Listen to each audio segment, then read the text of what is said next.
Wait. Before we start, just want to make sure we're clear here. While this podcast talks about sobriety, mental health, and addiction, it is not meant to replace professional medical advice. Welcome to Sisters in Sobriety. I'm Kathleen. And I'm Sonia. And we're ex-sisters-in-law, brought together in marriage and bonded through our sobriety journey. Join us as we talk sobriety, addiction, and everything in between. You're in for quite a ride. And our Substack is buzzing with amazing content, from creative mocktail recipes to insightful courses and reflective exercises. There is something for everyone. Don't miss out. It's a great way to add some extra joy and depth to your journey. Check it out. Welcome back to Sisters in Sobriety. Today we have a very special guest with us, Timothy Gordon. Tim is not only a passionate social worker, trainer, an international presenter and author, but also an expert in acceptance and commitment therapy, or ACT. With a mission to offer evidence-based psychotherapy that helps others live full and abundant lives, Tim has made a significant impact in the mental health field. Tim is an attachment and trauma specialist working with both adults and children, including those that have suffered abuse. He is an award-winning author, having co-authored The ACT Approach, a comprehensive guide for acceptance and commitment therapy, and the ACT Deck, 55 acceptance and commitment therapy practices to build connection, find focus, and reduce stress. He's also contributed to a textbook on holistic healing and has published numerous peer-reviewed articles. Beyond his writing, Tim is renowned for his experiential approach to training professionals. He's taught ACT at McMaster University and presents workshops around the world, where he's known for his passion and commitment to ensuring everyone has access to the resources they need to not just succeed, but to thrive. So I am personally so excited to have Tim on this show today to discuss his work. I think if you've been listening to this podcast for a little while, you know I'm a big fan of ACT, and I'm a big fan of Tim's. His approach to therapy and how ACT can be a powerful tool in addressing addiction is very welcome to this podcast. So welcome, Tim. We're so happy you can join us. Thank you for having me. This is really cool. I'm a big fan of the two of you, actually. Oh, thank you. Yeah, we're so excited. So Tim, can you tell us a little bit about your background and what led you to become a social worker? Yeah, absolutely. I think there's a lot of people who have a very personal connection to this work, and it's why they choose to do this work. It's why the two of you choose to do this podcast. So for me, I was adopted, and my parents were incredible people who adopted me, and they let me know that I was adopted, but that was something that I struggled with understanding as a child. And so I had some therapy and felt that I wasn't talking to people who were really connecting with me and making sense out of my experience, but who would instead, it's funny, I'm just realizing now, this is like one of my biggest pet peeves in life, is when somebody infers things about you, or they draw parallels about your behavior when it's not really informed by your experience. Being talked about rather than being worked with. And as a kid, I knew that there had to be a better way. It was something that I wanted personally. And that's really what led me to pursue this work. I worked for the Children's Aid Society for a long time, worked with traumatized children, and myself became a bit obsessional, which is also a theme in my life, with trying to find the most meaningful methodology. So, I started, I really fell in love with like Carl Rogers and tried exploring like EMDR, working with DID, even doing like some hypnosis type of work. And what led me to really kind of like sink into social work itself was realizing that what truly mattered to me was making a difference to someone, and that the people that I knew in my life who were the most fulfilled, the people that I knew in my life who had the most abundant lives, were people who were making a difference in the lives of other people. Mm-hmm. So that led you to that place to become a social worker. And yeah. So I'm going to switch it already to ACT, to acceptance and commitment therapy. What guided you, or what drove you to learn more about ACT and then really truly become quite an expert in the field of acceptance and commitment therapy? Yeah. So what led me to ACT was I was working on my master's thesis. I was very content. I had done this intensive training in the client-centered approach because I'd really fallen in love with Carl Rogers. And you have to keep in mind, from a young age, I knew that I wanted to do clinical work, but I wasn't sure what that would look like. And so I'm working on this master's thesis and where I'm using yoga as an alternative to meditation.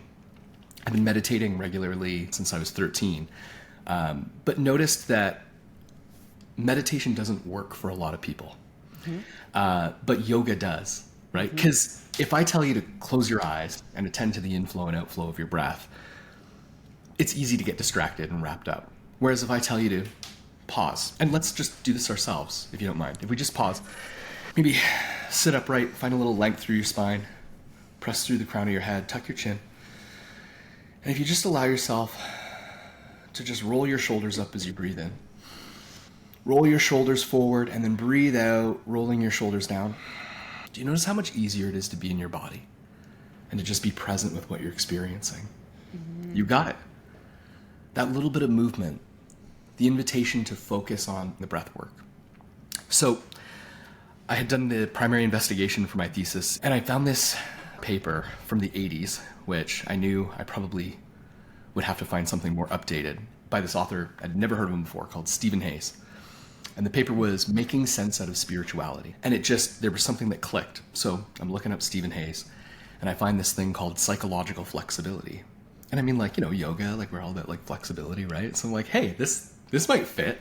And the theory, it fit perfectly. I fell in love with Steve Hayes' work, but I had no idea what he was talking about. No idea how to recreate it. So I buy Learning ACT. I remember reading Learning ACT, and I had this tradition where I'd highlight the things that seemed important, but I would underline things that I didn't understand. Most of what I reflect back on the book, most of what I was reading was underlined, and I literally cried and said to myself, I am too stupid to learn ACT. Once I started to wrap my head around this radical behavioral science, it started to make sense to me. And so deepening my understanding of ACT led me to a place where I wanted to explain it to clinicians and make sense out of it and make it applicable, but also get people fired up about it and show them how cool the science is, how empowering it is. What do you think makes sense about it to you and to your clients? I know that's a big question, and there's a lot of the issues that I was experiencing with clinical work was either wonderful sound bites and ideas that weren't immediately effective, that couldn't actually guide our behavior on a day-to-day basis. Concepts that just didn't click and weren't usable, but also seemed to rely on very long-term intensive treatments. So if we really come to so what is it about ACT that's really clutch? How does it cut through the noise? Very first core tenet of ACT is all behavior makes sense. Everything, even the most what we would call maladaptive behavior, is an adaptation in a situation, and it makes sense. And so rather than judging people, rather than putting them down, rather than evaluating their behavior as maladaptive or inappropriate, instead what we do is say, how does this make sense? How does this behavior work in this situation? What is this person getting from it? How is this behavior working for this person? At what point did this behavior become unworkable for this person? Would they agree that it's unworkable? Tim, for those like me who are not familiar, could you explain acceptance and commitment therapy and how it differs from other therapeutic approaches? Yeah. Okay. So acceptance and commitment therapy is about helping people to show up to their experience as it is. Not as our minds tell us it is, not as our GPs say it is, right? Not as our society says it is, as we experience it. Let's have some real talk here for a second. So I want you to imagine my son is born. He's asleep in his crib. I've just, finished changing his diaper and feeding him, and he's got that little milk mustache. And I've got my hand on his back, and he's breathing. I can feel his body moving as he breathes. And I have the thought, I'm going to fuck this kid up. I don't know how to be loved, which means I don't know how to love him. And the best thing that I can probably do for this person is get out of their life. I'll financially support him and his mom, but like, he shouldn't be anywhere near me. Rather than saying to myself, well, damn it, Tim, you're lovable. Your friends love you. Your parents chose you. They adopted you. I have tons of foster siblings who affirm how important I've been in their lives. I love this little new person in our world with all my heart, and I'm afraid that something that I would do would hurt him, that there's something wrong with me. And rather than cutting and running, rather than turning away from that pain, holding that pain, and know that that's a very normal human reaction. But there's so much growth that can happen in just that little bit of space and that little bit of quiet there. If we can tolerate that pain, if we can allow it to be here, we don't have a delete key. I can't delete my attachment fears and anxiety. And because we can't delete it, our attempts to avoid and to push away actually reinforce it and make it more powerful. Sonia, don't you wish that Tim could have done like intensive therapy on our ex-husbands? Right? Yes. Like, don't you? We could have got Tim in a room with your brother, my ex-husband, and your ex-husband, and been like, Tim, go. Like, It's not too late, you know. go. Oh, No, it's too late, it's too my late. friend. It's too late. At least for us. Yeah. No. I think what you said hit Kathleen and I both really hard because we know Yeah. like someone who did that. And so Yeah. how do you not dwell or get stuck or even act on that feeling? What is the difference between that and like honoring the And then feeling? taking action Yeah, from and it. so- So Sonia, you said, how do you not dwell? How do you not get stuck on that, right? If I am with you right now, Sonia, and I go to throw you, I got a Kleenex box here, okay? So if I throw my Kleenex box at you, not violently, but if I throw it to you, you're gonna catch it, or you're gonna like put your hand up to block it, right? There's this visceral reaction that you have. Rather than saying, getting stuck or dwelling is the psychology of the abnormal, which it absolutely is not. Instead, what we need to recognize is there are people who are trained where their visceral reaction to pain, emotional, is to dwell on it, is to become obsessional with it. There's other people where they have been trained to say, yeah, I don't feel that shit. What are you talking about? I joke about this in couples therapy all the time. It's a rather sexist joke, but like, you know, women have access to this incredibly broad repertoire of responding and understanding their emotions. Most men have happy, horny, hungry, angry. They've been trained that this is a nail and here's how I hammer that nail.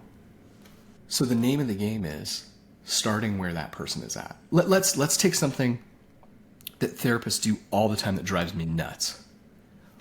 How does that feel? How do you feel? It's a lovely question, but think about that question for a second.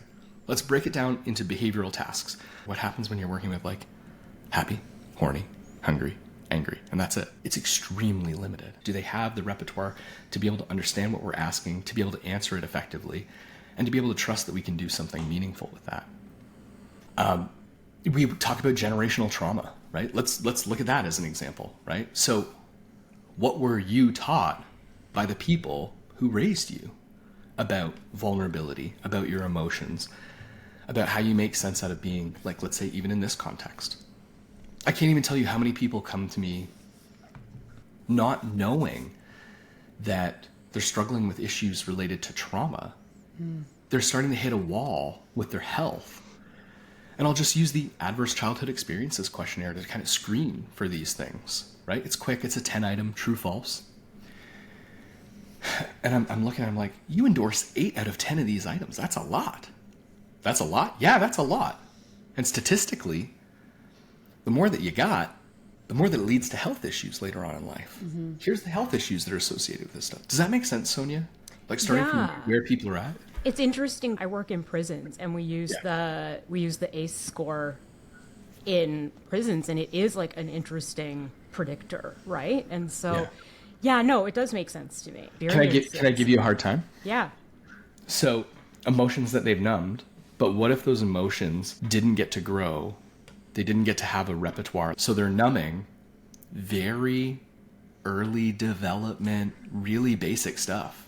Yeah, I mean, I think I'm stunted at when I started drinking, right? Yeah. And so I think that I didn't develop necessarily, a repertoire of feelings. I just kind of stopped at like anxiety, insecurity, and then when the alcohol worked for those two things, you're kind of like, great, I'm done here. And so, I agree. I think there is some emotional stunting, and it's not just numbing. You're preventing yourself from even, like Kathleen, she talks about the emotions wheel, and I didn't know nausea was like an emotion, or I guess a symptom of an emotion, and I have nausea a lot when something like terrible is going on. And so Same. I think I do think though, in a sense, there are some emotions I never, like I don't think I ever felt like deep like love until I got sober, or like things like that. Or I was scared to, right? So I love it. Yeah. I think we might transition our conversation more focused on addiction, if that's okay with you, of course. Tim. Yeah. Okay. Yeah. Come on. I'm here to hang out with the two of you. How do you approach working with clients who are struggling with addiction, and do you approach it differently? So where I start is interviewing, right? Getting to know somebody. So really, I'm going to keep it as simple as possible. What's important to you in your life? Like, what actually matters to you? Who matters? What are the things in life that matter to you? What qualities do you want to be about in pursuing the people, the things in life that matter to you? Okay. What makes it hard to engage with that? What's it feel like when you're engaged with what's important to you that's really painful? When you're doing your best to avoid and control it? Here is we start looking at pain that people experience and how they adapt to the pain. So somebody starts describing cycles of behavior. Okay, so I'm at home. I'm just feeling like lonely. I'm isolated. I don't have anything to do tonight. And I'm sitting down on my couch and I'm playing my PlayStation. I grab a big glass. I fill it to the brim with ice. Put in, some Canadian whiskey, a little bit of Diet Coke. I'm sitting on the couch. I'm drinking. And I'm starting to get horny. I'm thinking, I'm going to text my friend Krista, see if she wants to, sup, girl? You up? You want to hang out? And Krista gets really pissed at me, and she writes me back, and she's like, what the fuck? I told you not to text me when you're drinking. We're not going to be hooking up anymore. And I'm going to be blocking you, and we ain't going to be friends anymore if you're going to keep doing this kind of crap, because I've told you to stop. So now I feel like shit. And I know what's going to make me feel better, and that's Mickey D's. Because I'm going to slip down to Mickey D's. They're going to make a Big Mac for me, fresh. It's going to be hot. Then I get a big Diet Coke, light on the ice. And I'm going to feel all kinds of better. And I go home. I take some laxatives because I feel lethargic and disgusting. And I fucking hate myself for binging on some Mickey D's. I pass out. And maybe the whole thing starts again tomorrow. Maybe the whole thing starts again in a couple days. So we look for these patterns in people's behavior. And rather than saying like, dude, do you see how screwed you are? Instead, what is this about? Genuinely, like very curious. How is this working? What is maintaining this in your life? What's it like when you're mid-cycle? I want you to be on your couch. I want you to have your PlayStation controller in your hand. What are you playing these days? Come on, Timmy. I got to play my Grand Theft Auto. Okay, so you're on the couch, you're playing Grand Theft Auto. Are you entertained? Yeah. Okay, but you're feeling lonely, you're feeling isolated. So that's the moment that you decide to get that big ass glass and you fill it to the brim with ice, and you're going to put in some Canadian whiskey and a little bit of Diet Coke. That's the moment where drinking just makes sense. Right there, right? Yeah, man. Absolutely. Okay, hang on. It works though, right? Yeah, but I don't know, I shouldn't be drinking. Well, you can say I shouldn't be drinking all you want, but it works. We can't change the fact that that actually makes you feel better in that moment. Yeah. So what is this texting Krista to hook up thing about? Well, I don't know. I'm embarrassed, man. Don't be embarrassed. It's cool. Share with me. What's that about? You're horny. You want to hook up. Okay. Are you actually into Krista? You're telling me loneliness is a thing? Isolation? Is this how you're trying to like meet some of your attachment needs? Right? Get a little bit of skin to skin contact? What is that? You'll notice that we dive into the minutia of people's behavior. And yeah, it can feel really uncomfortable. But like game time decisions are different when you are in the shit.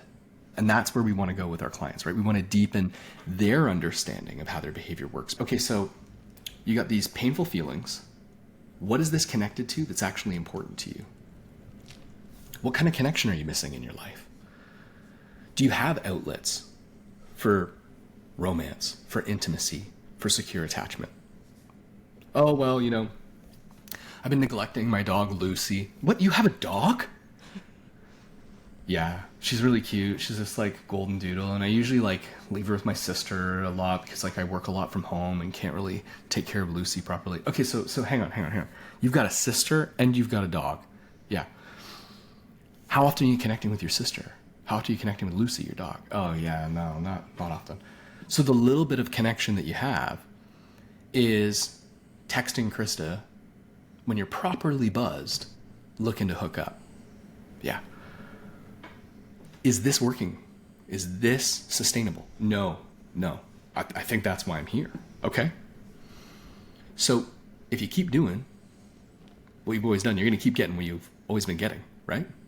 So we've got to figure out, how do we bring your attention to this cycle? It keeps happening, and it will continue to happen. But how do we actually focus on getting out of the cycle by focusing on what is important to you? What are the new behaviors that we can grow in your life? What are the commitments that we can make to doing things that would actually bring you closer to what you value? Do you see how simple that is? It seems like exploring, tracking the behavior, the cycle with the clients to the point where they then themselves see the cycle very clearly. I see that I might be lonely and that I'm reaching for that whiskey or the Mickey D's or whatever. And so you see that. How then do you take someone who can see their cycle and wants to make change? So what are some examples of even tangible skills that someone might use to sort of to help them shift that cycle, to break the cycle? So number one, it's all about seeing the things that bring about that cycle. How that applies to this situation is, I'm not going to say to this client, you need to stop this. Just stop it, okay? 2 words. STOP, new word, IT, stop it. No, that's not. So pay attention to it. Notice what you do. Create that space between stimulus and response. And once you create that space, once you can catch it, that's where you can influence your behavior. Now, I'm thinking about, I'm going to call him Mike, the guy that you had sitting on the couch with his Mike's a good guy. Yeah, getting McDonald's. So can you share? We are all Mike. Yeah. Can you share a story with us about a client that you had where ACT really made a significant difference when they were dealing with addiction? So this is a client who I have permission to share this story. And I have a video of me working with this person. This was, I think, 2016. So I'm working with this active duty person, and they get diagnosed with substance use disorder and a couple of other things. And I did a session with them. It went well. I gave them their homework. They come back and they look like hell, like they have just been dragged through it. Okay. And it had been a couple weeks since I'd seen them. And he's like, I lost count at about 9 beers, and I got drunk, and he's not making eye contact with me. He's shaking his head, and he's really upset. And like a total autopilot, insensitive dumbass, I say, well, was the drinking about your values, or was it about trying to escape something painful? And he gets in my face. He puts his finger right in my face, and he says, do not condescend me with your therapist bullshit.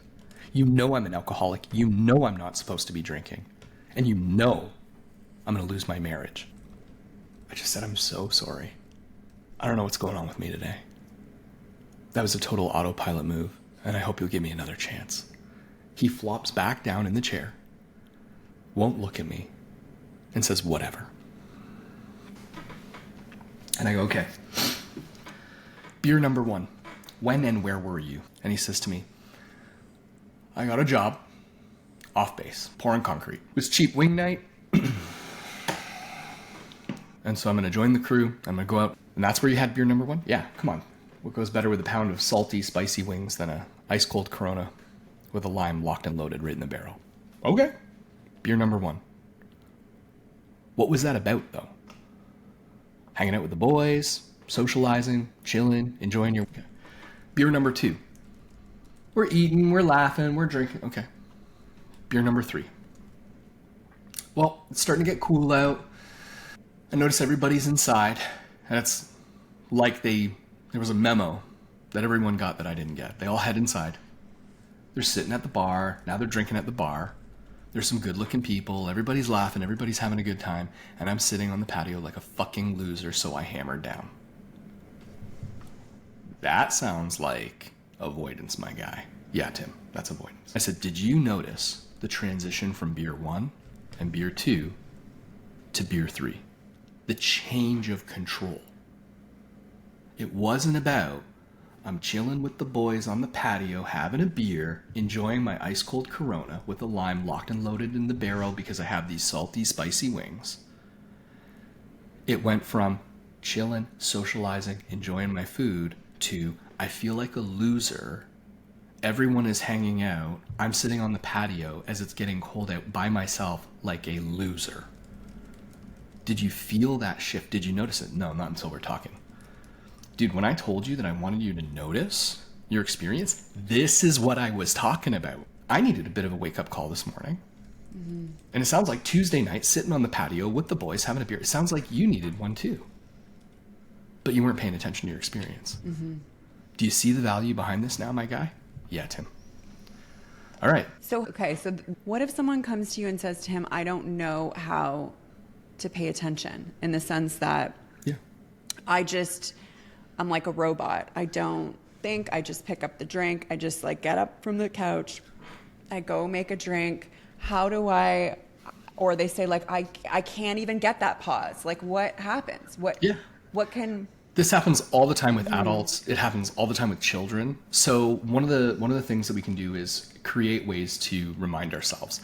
I might do something as simple as I'll grab like sticky notes, and we might like create like, I'll do like little doodles. I usually draw this. I have this little guy that I call Plum. He's just like this little like chill little caricature that I make is always meditating. And what I'll do is I'll draw it over and over and over and over again on a sticky pad of paper. And for kids, I'll say like, when you wake up in the morning, what's the first thing you see? And they're like, oh, well, like I see my bed. I'm like, okay, I want you to put this little sticky on a place on your bed where when you wake up in the morning, you're going to see it.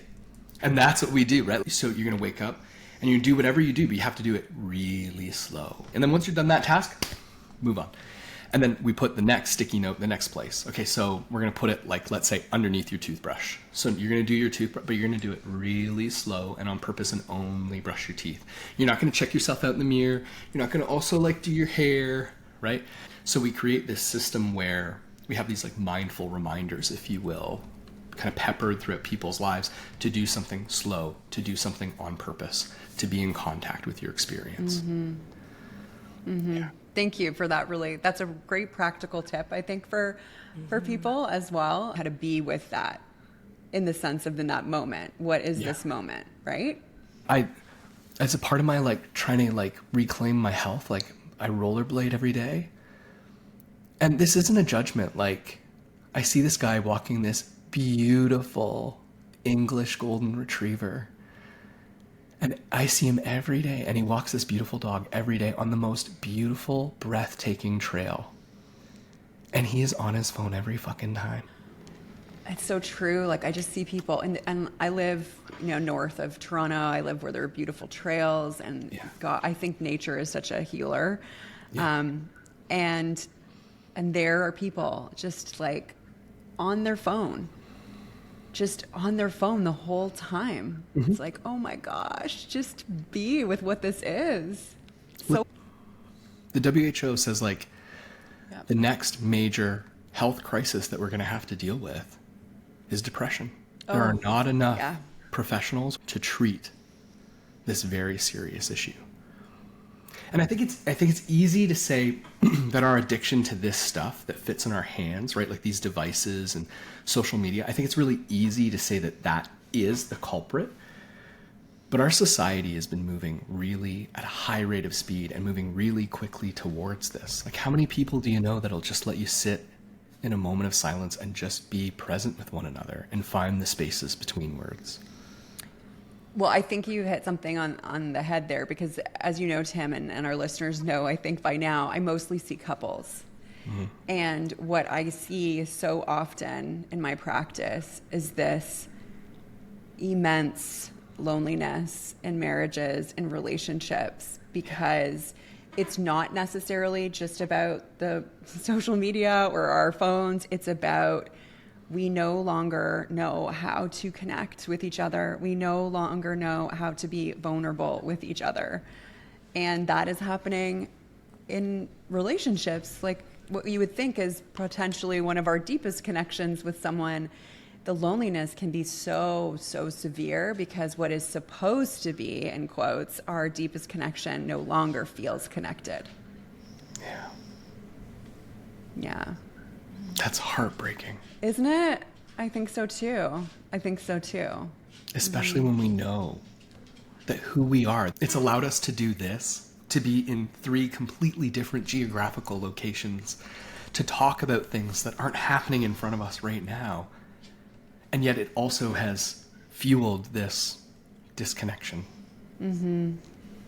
So Tim, do you have any new projects or initiatives or books coming up? What do you have coming up?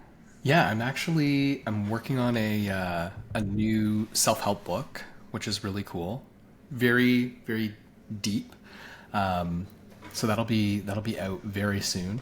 We're also developing a new program to address deficits in men, especially around relationship and parenting behavior. Yeah, so it's an ACT-based project aimed at reducing domestic violence, psychological aggression, and especially increasing secure attachment and parenting behavior. So that's been absorbing a lot of my time. And we got another baby on the way. Oh, do you really? Yeah. Oh my gosh! Congratulations. Thanks. I'm really excited. Wow! And like literally any day now. Oh my gosh! Yeah. That is amazing. I'm very happy for you. And it's been such a pleasure to have you on, Tim. Thank you so much for sharing your insights with us. Thanks for doing this with me. I'm really honored to be here. The two of you are amazing, and I would argue that you're already practicing lots of ACT. Thank you. And thanks for listening to Sisters in Sobriety, and we'll see you next week. This was Sisters in Sobriety. Thank you for listening and being with us today. If you want to learn more about sobriety and meet your community, find us at sistersinsobriety.substack.com. Are you a sister in sobriety? Then reach out on social media. We'd love to hear from you. If you're feeling generous, leave us 5 stars and a review and follow us wherever you listen. You'll never miss an episode. Until next time.